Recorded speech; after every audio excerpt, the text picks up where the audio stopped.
Hi, this is Celeste from the Celestial Report, and I just thought that it would be fun. I mean, we've been doing all this really dense scientific stuff to have a discussion about near death experiences. I know that I had one really big near death experience, and I had a short one during my recent pathogen experience, but that was very brief. It was momentary. And so today I have an expert in near death experiences, Betty, and she's going to be talking. We're going to just have this interactive discussion about near death experiences. Are they positive? Are they negative? You know, we're just going to learn the ins and outs. And we also will allow your questions if you have a question about near-death experiences, remembering that we don't know everything about them. We're still in the learning process. But when I had my first one, nobody talked about it. I had never heard about it before, and I was terrified. So welcome, Betty. Thank you so much for having me today. I'm looking forward to this awesome discussion. Yeah, I am too. So, okay, I guess why don't you tell us a little bit about yourself and then what prompted you to be interested in the phenomenon known as near-death experiences? Okay. Right now, I'm in the doctoral program at Michigan School of Psychology. And the way to MSP is a little challenging. I lost my son in 2014 to a very brutal crime that was committed against him. He was robbed and murdered. So during that time, I spent just the first year doing nothing. I wasn't working. I was doing nothing but searching the Lord's face. Just begging and pleading for any type of help that he could give me as far as peace, because at that time I didn't have any peace of mind because of what had happened. And I came across, as I was doing my studying and as I was doing reading and attending different church programs, near-death experiences.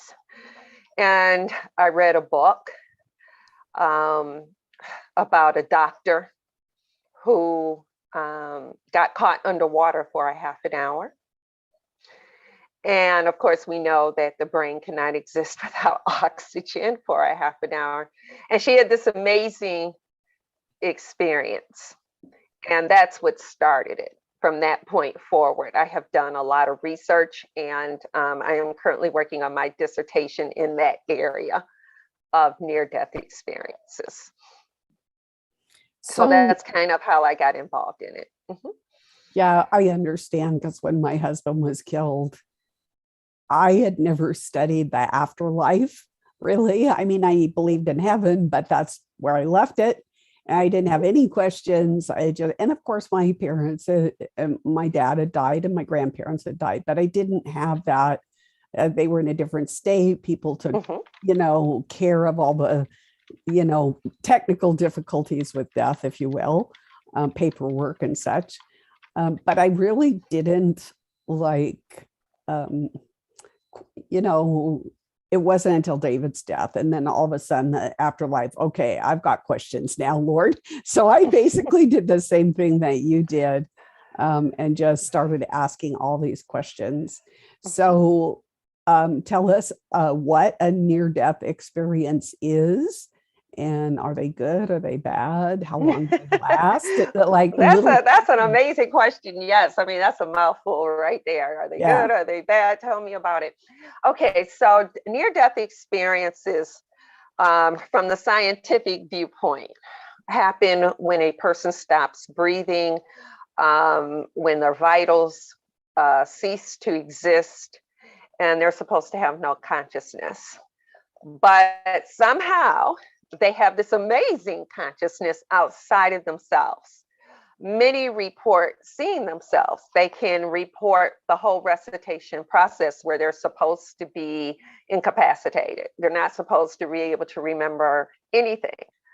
But 10% is what the estimate is, and it could be higher, of people who have lost vitals have this experience of what they call near-death experience, which means that they've left their body and they encountered the supernatural. The supernatural, for most, that has been reported anyway, is very pleasant. They usually come in contact with a extremely, extremely bright light. And it has been described as being so bright that if they were to look at it from a human eye perspective, it would be impossible to see. But with their spiritual eyes, they have no problem with it. And they feel love, they feel warmth. They feel, in fact, as described, almost as agape love, like total acceptance. Some actually go beyond the room where they're being resuscitated or operated on, or the accident, it could be an accident that happened. And they go into the heavenly realm where others don't necessarily venture into the heavenly realm, but are still on the earthly plane. And many have described it as like a thump, where their spirit re-enters into the body. They don't feel any pain while outside of their body. Some people have experiencing loved ones that have passed on.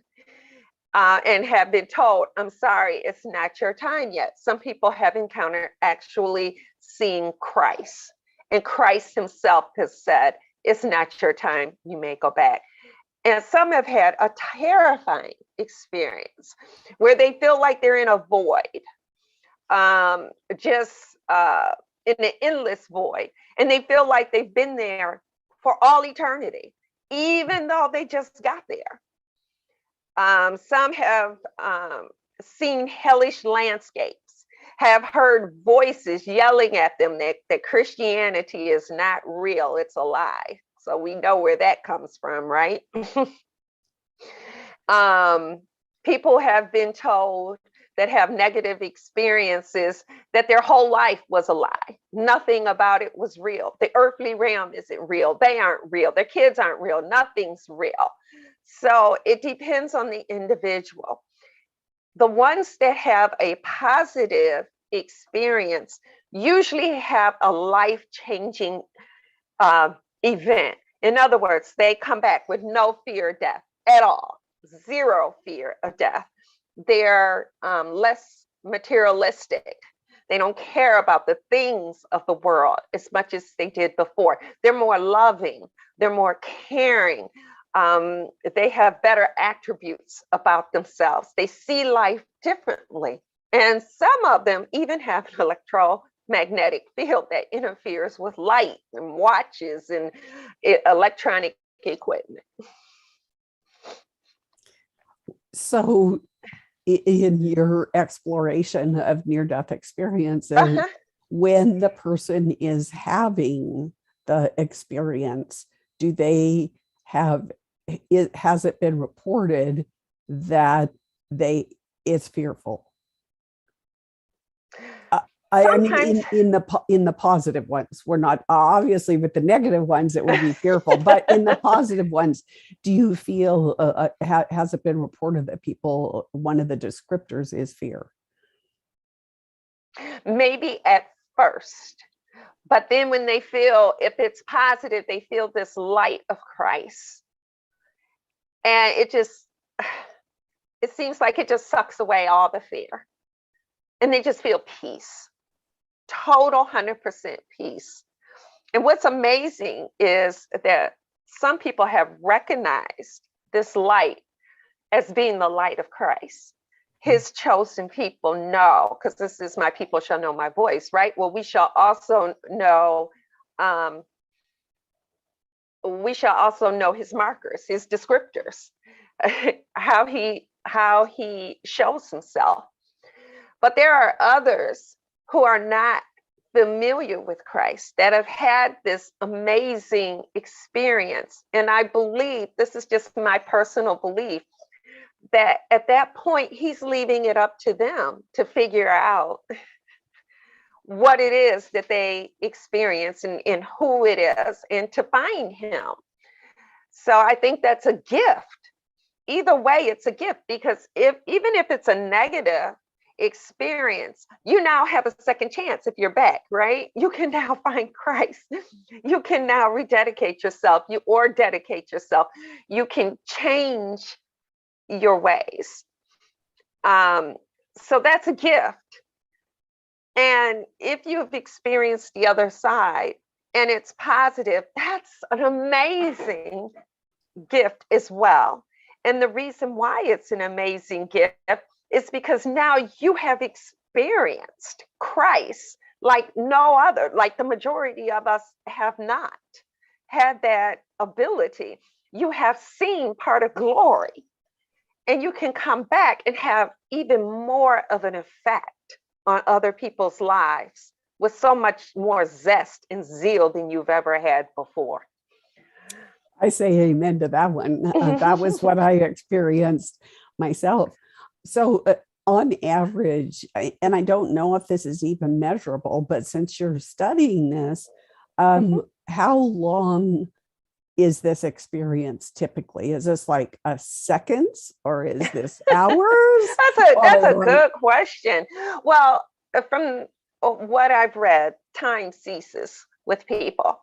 So it could seem like they were in heaven once they get back for a couple of hours, and it may have only been 5 minutes, because there is no time. Even when people have a negative experience, or I should say challenging, distressful experience, they say that when they're in that void, when they see those hellish landscapes, it feels as though they have been there for all of their existence. I can't even imagine the horror, that must feel like. And to be given a second opportunity and to be given a second chance is just amazing. So because the time of heaven stops, we can't say from the earthly realm exactly how long they were in the heavenly realm, but we can say, okay, the person was unconscious for a half an hour, the person was unconscious for 15 minutes or 10 minutes. That's the only part that we can say. So I don't know if any of the people, of course, it would be a hospital setting and not an accident or a drowning or a violent thing like your child went through, but if they're hooked up to an EEG, does it show brain activity? No brain activity. No brain activity. So this is absolutely outside of the body. Yes. Doctors have been amazed. There have been doctors that were atheists that are now believers, or some of them know without a shadow of a doubt that yes, we exist, because they're taught in med school that that's it, lights out, curtains, there's no other existence. The dying brain, once it dies, is dead. So the doctors have been unable, and they are still trying to figure out how these people can verbatim say how they were resuscitated while they had no brain activity. I mean, they could tell you names of people who worked on them. They could tell you what they wore. They can give explicit descriptions of the medical equipment. They can tell them how the medical equipment was used. So these people have really experienced something, a phenomenon that they cannot explain from a world perspective. So but we can. Yes, absolutely. So there's two things that I know that at the end of life, One, there's this, if you've ever gone to a fireworks show, and I'm sure you have, the grand finale where all the fireworks are going off in all their glory. That happens in the brain once you die. There's this glorious inside your brain, just light show inside, and then it slowly, kind of like the fireworks at a fireworks show, it just kind of ebbs out. Another thing, and so it would be interesting to hear doctors' takes on this. Also, that a person, once they transition from this plane to the heavenly realm, is they actually lose some weight. It actually is measurable. So I wonder if it's measurable while they have that near-death experience. Have you ever heard of anything like that? I read something that talked about, it was a very, very minute amount of measurement, but that hasn't been done recently. That was done, I want to say maybe in the 20s or 30s, a doctor was doing an experiment with that. I have not read of anything recent where they are measuring somebody right at the time of death when their spirit escapes. But yes, I have heard of what you're discussing. The other thing that you're talking about, this light show in the brain, they have not been able to pinpoint where this bright light is originating from in the brain. There is no known origin in the brain which would cause this tremendous bright light that people are encountering and seeing. Wow, it's very fascinating. Is there anything else that you can tell us about this whole study of near-death experiences? And is it growing? Is it trending in popularity to study? Oh my gosh, many thousands and thousands of people are now, for lack of a better word, jumping on the bandwagon and studying it. There's this phenomenal book called Imagine Heaven by John Burke, that's written by a minister that did a lot of research himself in near-death experiences. And he brings a lot of case study together. And I would, if anybody has ever lost someone and they're wondering about the other side from a biblical and from a near-death experience, how the two are merged, I think he did a wonderful job merging the two. Once again, it's Imagine Heaven by John Burke. The other thing is people, there was this scientific study on people who could not see, who were literally born blind. And some of the people that were participating were actually blinded very early in life. They were born premature, and because they were given too much oxygen, it destroyed the optic nerve in their eyes. So they've never been able to see. And one young lady gave such a marvelous account. She was born, or shortly after birth, because she was born premature, became blind while she was given oxygen. She was able to see for the first time. She was able to see colors. She was able to see trees. She knew what they were when she saw them. And that's something else that I feel like the Matrix stole from near-death experiences.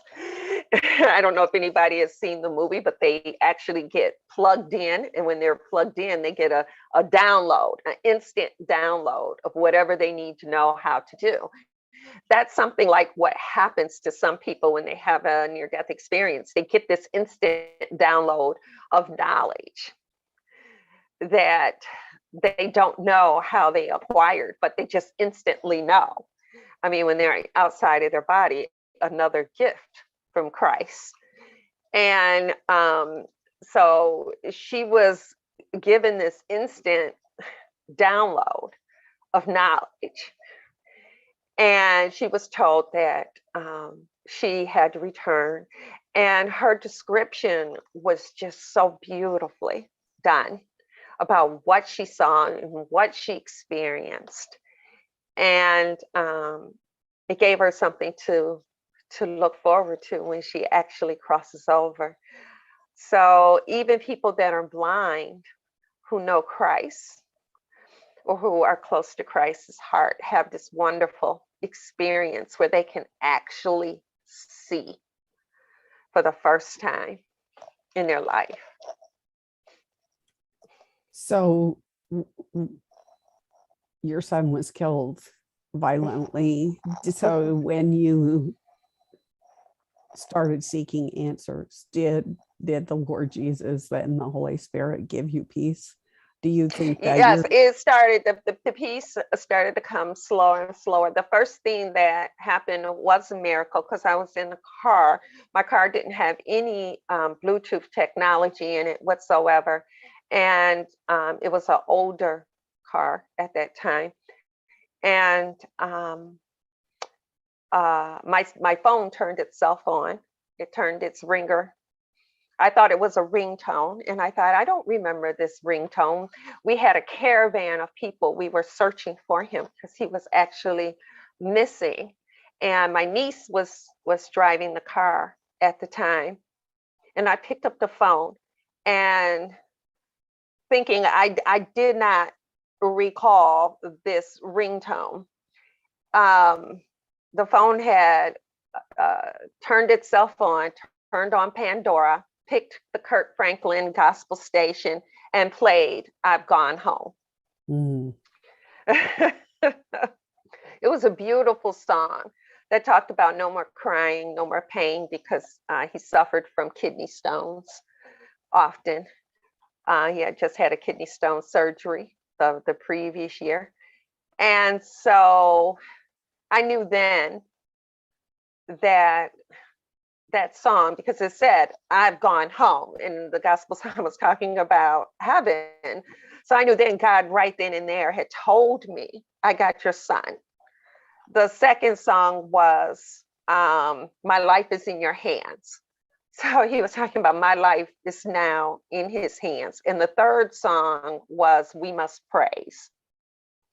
Mm. So by the time that happened, we had already pulled over, and I was screaming at the top of my lungs because I knew he wouldn't be found alive at that point. I knew that he was home with the Lord Jesus, and it was just a matter of time. And I was fasting. I went home and had a meal because I'm like, I got my answer. They're going to find him, but he will not be on this plane anymore. And that's exactly what happened. So do the people that have near-death experiences, mm-hmm. I've heard that there's like 7 different levels of heaven. Maybe there's more. I don't know.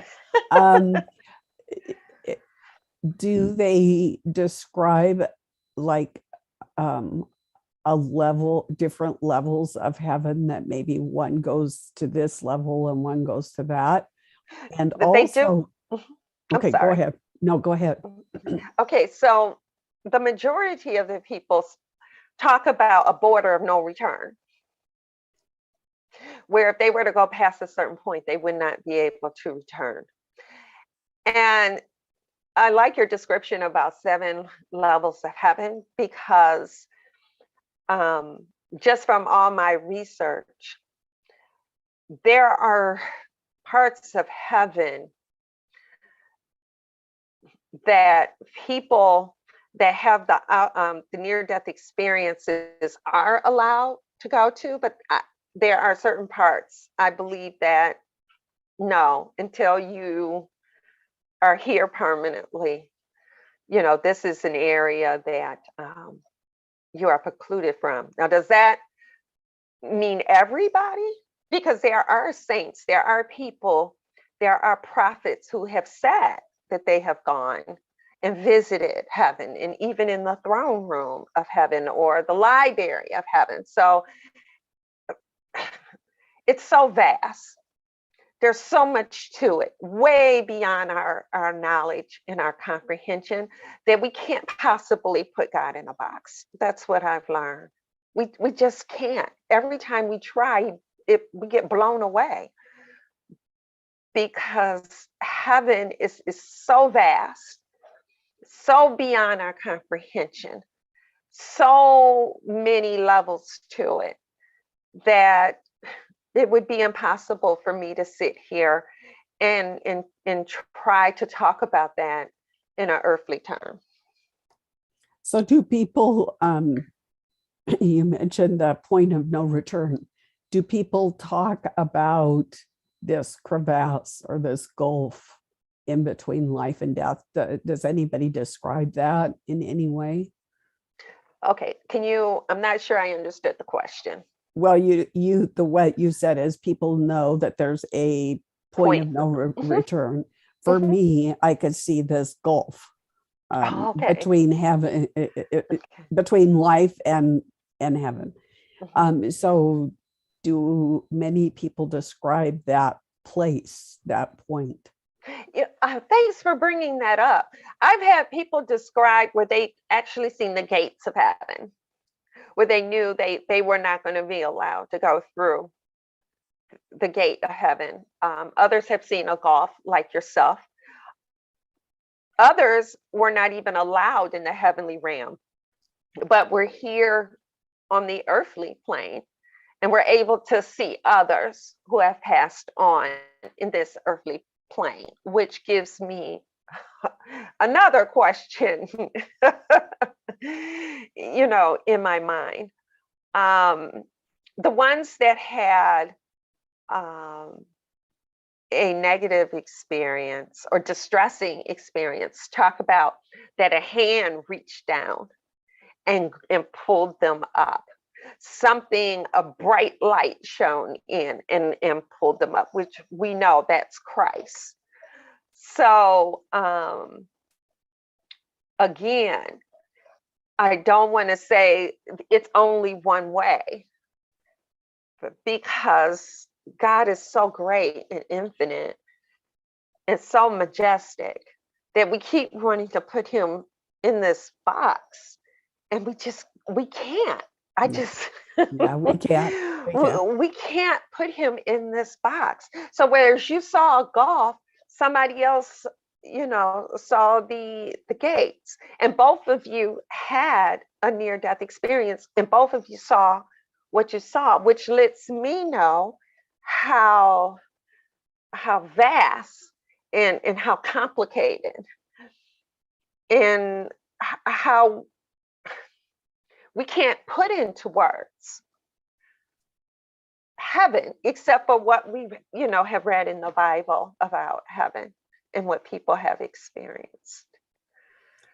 So I think I'm going to ask two more questions, and then maybe take some questions from people if there are any questions out there. But my two questions is one, if you have a near-death experience, are you going to be considered mentally ill? I mean, there's that everything is labeled these days. It has to be labeled, except for the bad stuff, which is never labeled. And the other question is, I am an animal lover, and I believe that there's biblical evidence that animals have a soul. In the Hebrew, the word is nephesh. It's not the same as a human soul, but it is. I see Jesus coming back on a white horse and the lion laying down with the lamb, indicating there's animals. So if we have a beloved pet, or whether it's a cat or it's a dog, do people in these near-death experiences see animals or maybe their pets? They do. Yes. Some people have actually described animals in heaven, and that makes sense. I mean, why wouldn't it? We are very close to our animals. We love our animals. So why would we be separated from them for all eternity? Why wouldn't it make sense for us to be reunited with the animals that we loved? There were animals in the Garden of Eden who Adam and Eve had great relationships with. So why wouldn't it return to a state like that?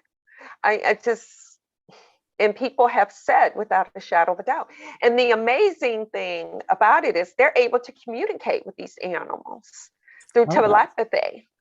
that's So, and that's another thing. People are not talking like you and I are talking in heaven. Apparently there's no need for that. They're communicating constantly, but they don't have to open up their mouth and actually talk. They can communicate, and I just instantly know what you're saying to me, and I instantly know, the response, and you pick it up. Isn't that wonderful? Because we have spiritual bodies. This earthly body needs a mouth to talk. And for our ear gates to actually pick it up. We need that. But when you're in your spiritual body, there isn't a physical ear, there isn't a physical voice box. Even though we may appear as we do on earth, it's still very much a spiritual body. People have said that they have eaten in heaven, they have eaten fruit. And it says they can actually taste the fruit, but it's almost like they can get the taste of it, the sweetness of it, but there's nothing left over. In other words, it just kind of like melts or almost disappears as you're tasting it and as you're eating it. Once again, God is just so amazing. I can only imagine that. People swim in water and they were able to breathe with no problem under the water. Because why? You don't have physical lungs. You don't need to breathe. Once again, we're thinking about our physical body. We're not thinking about our spiritual body. So why not be able to enjoy the waters of heaven without the need for oxygen?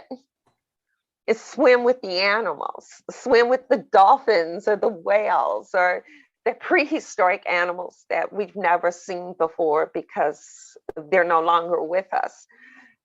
I can only imagine the glory that we're going to feel and the glory that we're going to see, and thankfulness that Christ is allowing these glimpses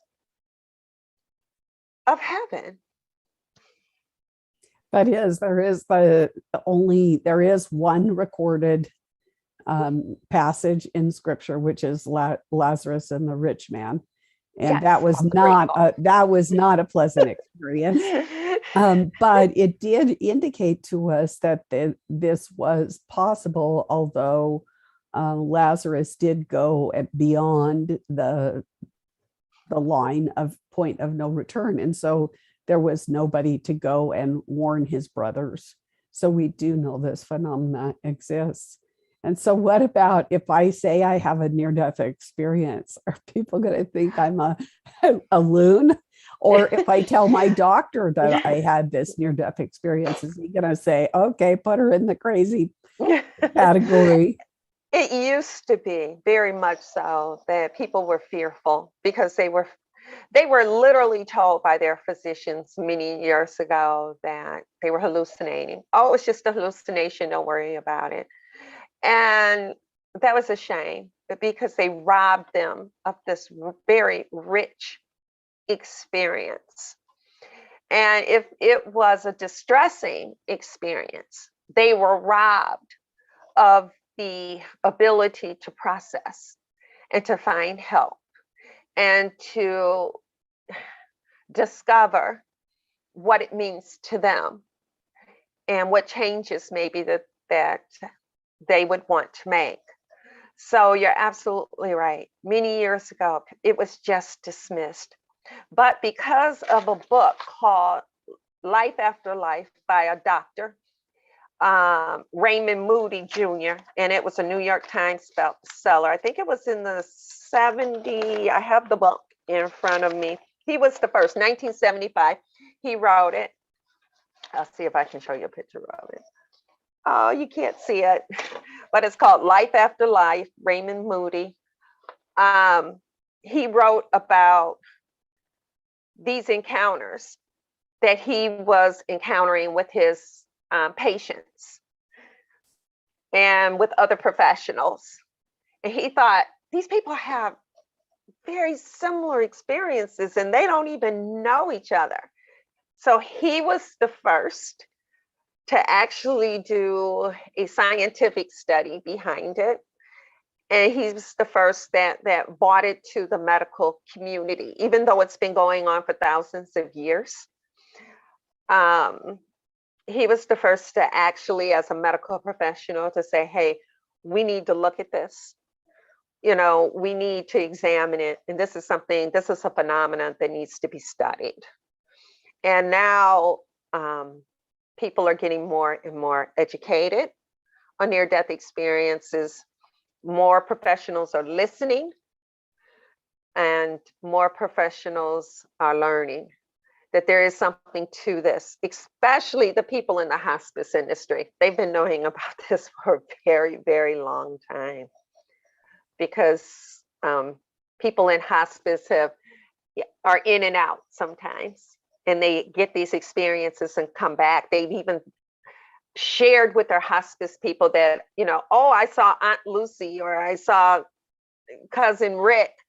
And before they were told, okay, you're just hallucinating. It's getting close to that time. You're just hallucinating. And now we know that there's something to this, that, you know, people from the other side are actually present with them as they cross over sometimes.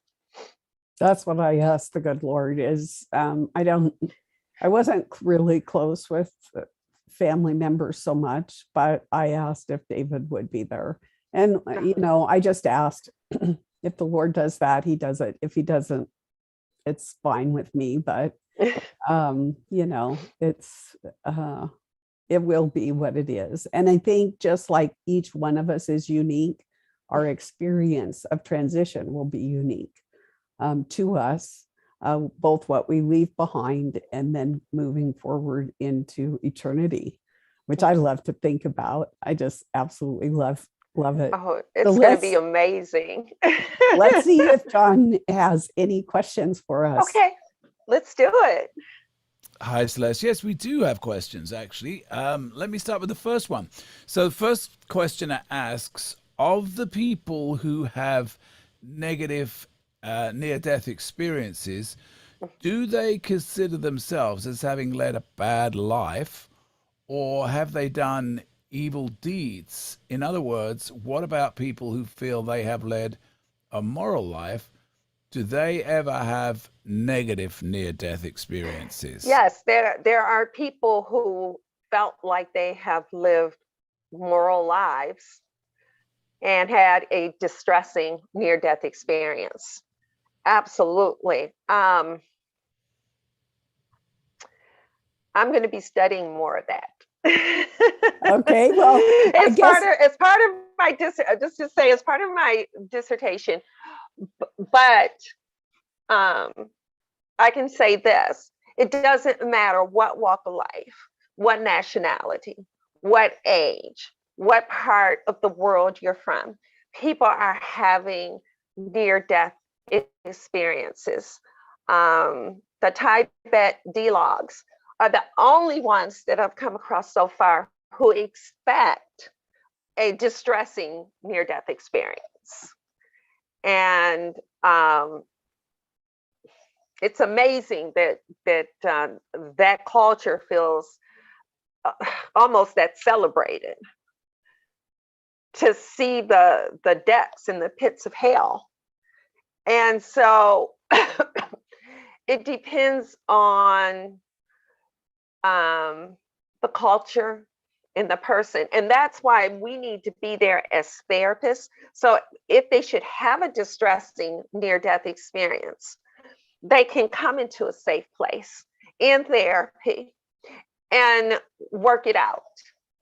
They should also seek the advice of their pastor or their theologian. That should be another step as well. Okay, thank you. Now, somebody asks here, I asked a mystic where we go when we die, and the mystic had evidently said to this person, we go home. And this person's question to you is, do you know what home is like? Well, hopefully home is heaven. Hopefully that the ultimate goal is to be a part of that bright light, is to be ever present in the light of Christ. That's where home is for me. We do know that there is a hell. We do know that there is a place of eternal voidness, of eternal darkness. That is somewhere where I definitely would not want to go. So if someone has had that frightful experience of being in an internal voidness, internal darkness, once again, they should seek the advice of their theologian, a loving pastor, and I do say loving, kind pastor. They should see a therapist to help them work through that experience. But home should be heaven from a Christian standpoint. Absolutely.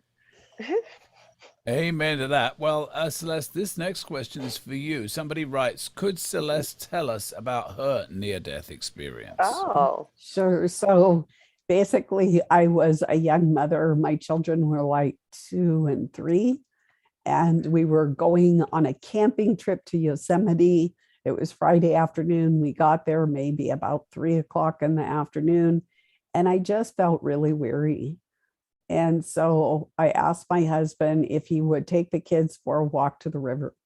And I went into the tent to make, sleep, take a little cat nap. Young mothers are often, tired just because of all this exuberant energy of your young ones that you're taking care of. And what happened is instantaneously, I was before the ward. And I did see the bright light. I did feel that peace, that warmth. I did see other individuals, although it was Jesus Christ front and center, and the rest of them, the others were on the sides. I can't say that I necessarily saw angels, but people in their glorified bodies. But it's different in heaven in that it's not like if you've got a fuzzy lens on your camera, the distinction of the bodies is kind of fuzzied. But as you say, it was either a frequency or telepathic communication. And Jesus Christ said that I needed to go back, and I was aware that I had children, young children, and I love being a mom. And when you love being a mom, there's that fierce mother bear tendency to protect your young ones. But I had no desire to go back to them, which I felt even at the time. I go, well, this isn't even natural, I should want to instantly go back to my children. But I just felt this love and peace and embracing, just love. And so he said, no, you have to go back. And I pleaded with him. I said, no, I want to stay. And he then elaborated. He said that you must go back because you have a very special job to do. Now, he had already told me what that job was on June 6, 1967. So I was aware of the job, but I didn't want to go back.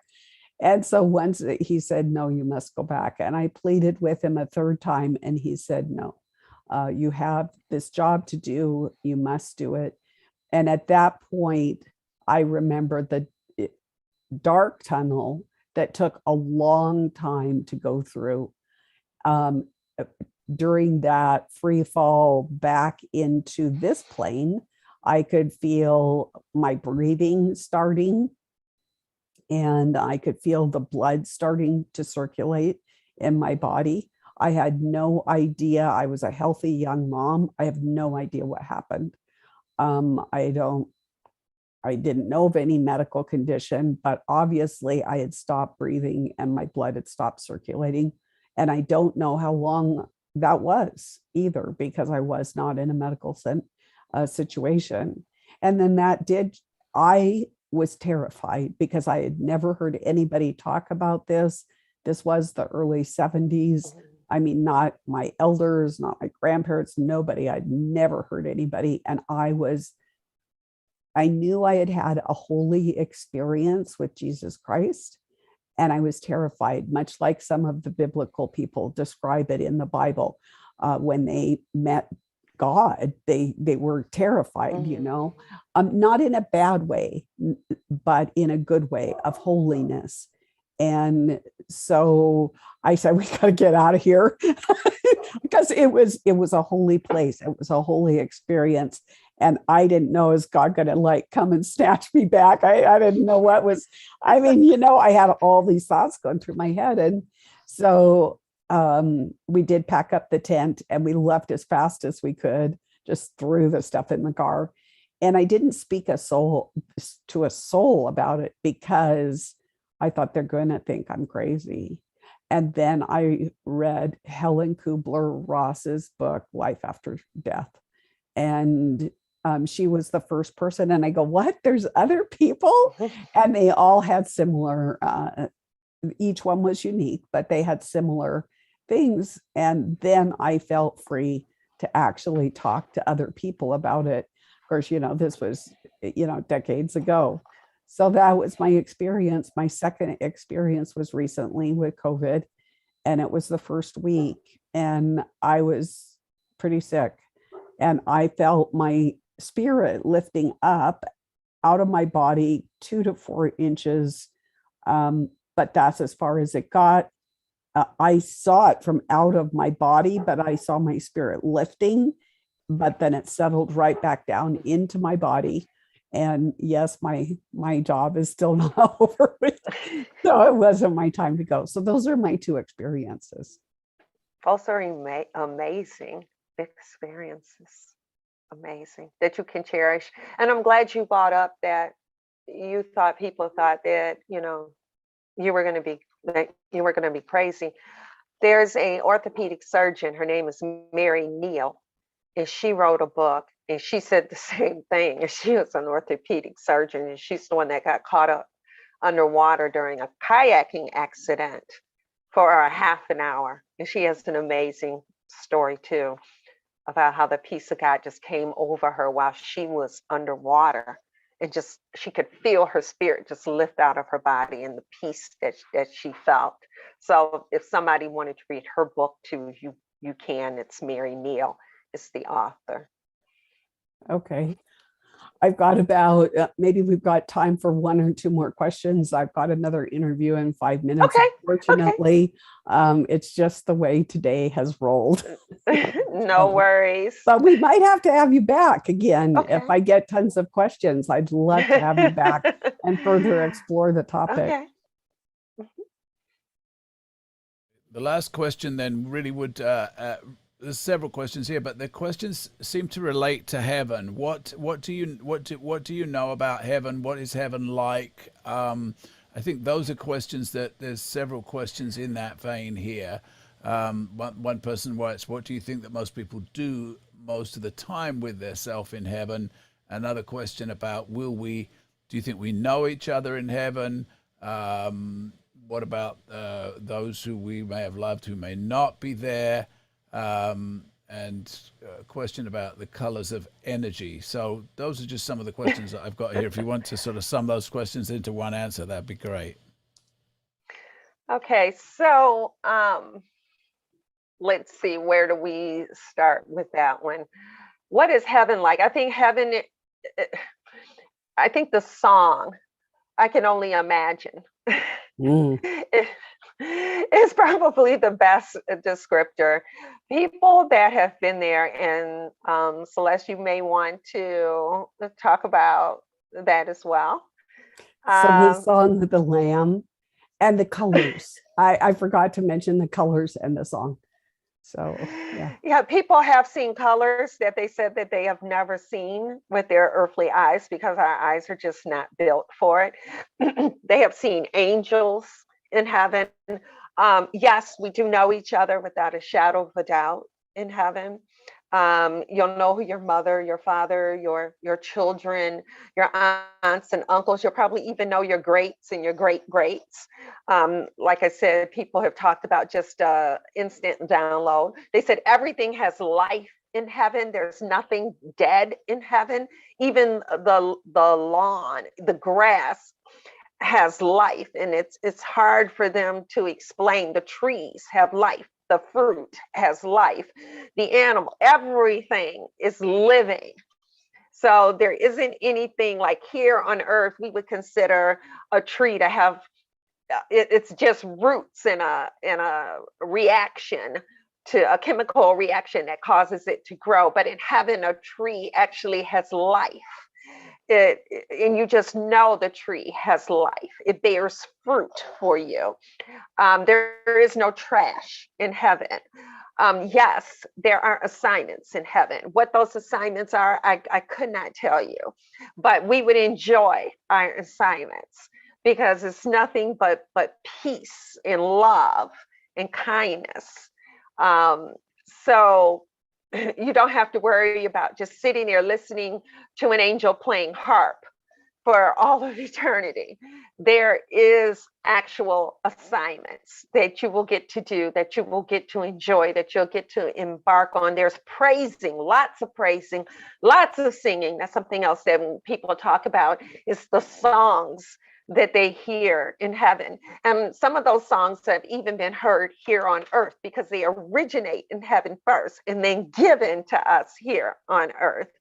So heaven is beyond your wildest imagination. Earth wouldn't even be an ant compared to heaven and what we have to look forward to, and the beauty of heaven and the river of life in heaven that flows through the throne of God.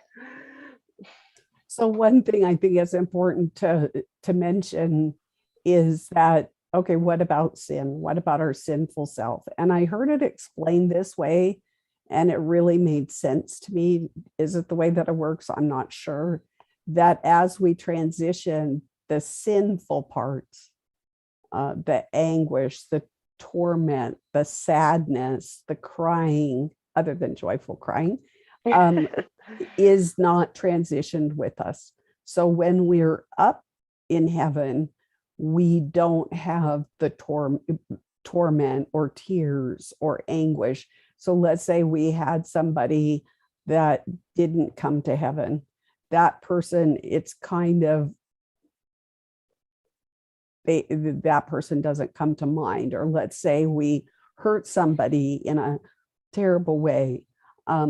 That is, especially if we've repented, that is not, doesn't transition with us.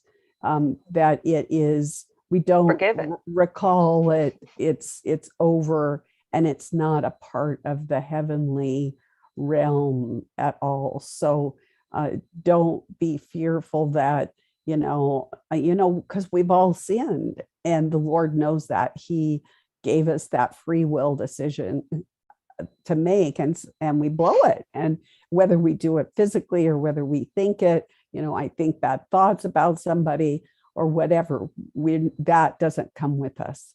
And so I'm thankful for that. Yes. He covers it over, especially when we repent, as if it never was. So thank you so much, Betty. Oh, thank you for having me. And would you consider coming back and absolutely talking about? Okay. Absolutely.